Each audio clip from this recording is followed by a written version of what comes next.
talaga mawawala ang mga pasanin natin sa buhay. Pasanin dulot ng responsibilidad natin. Pasanin dulot ng mga ginagawa natin, dapat natin gawin.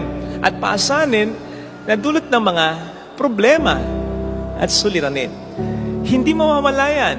In as much as habang tayo nabubuhay, kasama sa buhay yan.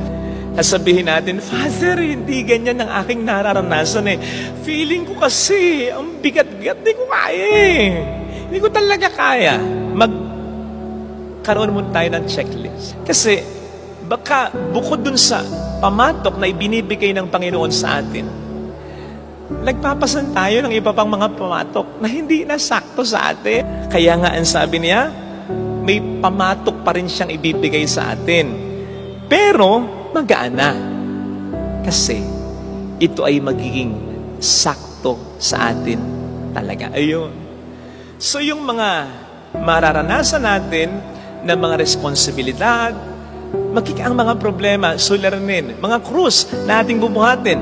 Kapag tayo lumalapit, sumusunod sa Panginoon natin, yun ang isang bagay na masisigurado niya sa atin.